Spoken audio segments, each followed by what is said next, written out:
Ils lui ont plaqué le visage contre le capot de sa propre voiture, juste devant l'école de son fils. En plein jour, comme si c'était une criminelle. Pas de sirène, pas de mandat, même pas un mot élevé avant que tout ne dérape. Juste un coup contre la vitre, et ensuite, du verre partout. C'est comme ça que tout a commencé pour Teresa. Un lundi comme les autres. 7h42 du matin. Elle dépose son fils Milo à l'école, comme d'habitude. Son déjeuner emballé. Un livre d'histoire dans le sac à dos. Ses chaussures, un peu usées parce qu'il adorait courir dans les couloirs. Mais cette fois, elle n'a même pas eu le temps de lui dire au revoir. Le policier n'a posé aucune question. Il ne s'est même pas présenté.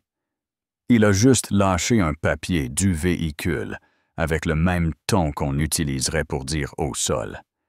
Et avant qu'elle ait pu finir de dire « Y a-t-il un problème? » Agent, le deuxième avait déjà arraché la portière comme s'il en était le propriétaire. Ils ont dit qu'ils sentaient de la marijuana. Mais il n'y avait rien. Rien du tout. Juste un sandwich aux œufs, un thermos et un sac avec des fiches de cours parce que Teresa était institutrice en maternelle. Bon sang, ils l'ont menottée, plaquée contre un mur au commissariat, et quand elle n'a pas crié, pas pleuré, pas supplié, ça les a rendus encore plus furieux. L'agent Dennings s'est penché et a soufflé.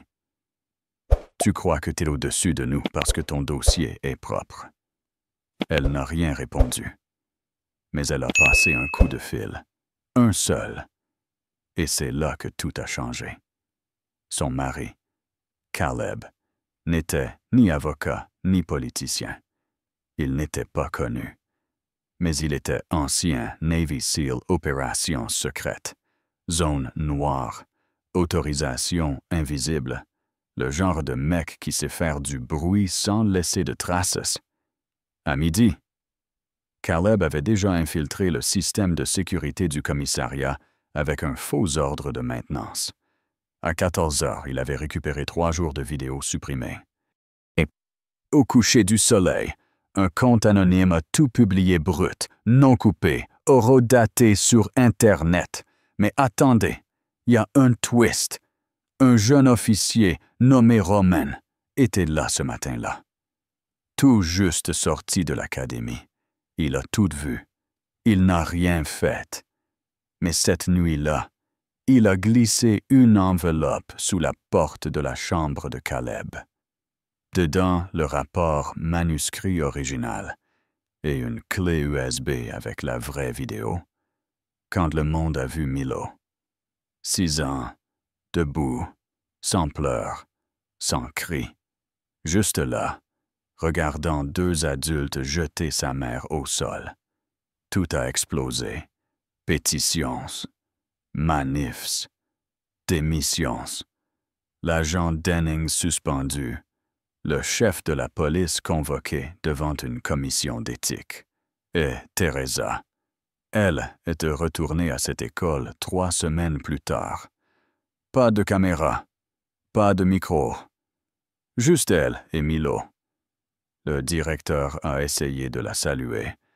Un peu nerveux, elle a juste souri. « Je suis pas là pour ça. » Elle a dit. « Je suis là pour me tenir à l'endroit où on m'a brisé. » Elle n'avait pas besoin de parler fort. Elle était le message. À la fin de l'année. Son affaire a inspiré la création du premier Conseil citoyen de contrôle de la police. Caleb a refusé un siège. Il a dit que la réforme ne devait pas venir de ceux qui avaient fermé les yeux. Et Teresa. Elle a commencé à parler aux lycéens petits groupes. Pas de discours, juste la vérité. Un gamin lui a demandé. « Vous aviez pas peur? » Elle l'a regardé droit dans les yeux et a dit « J'avais peur. Mais je suis pas restée silencieuse. Alors maintenant, c'est à vous que faites-vous quand le pouvoir oublie qu'il est là pour servir. Dites-le dans les commentaires. le silence est-il parfois plus sûr? Ou parler est-il la seule voie? Parle.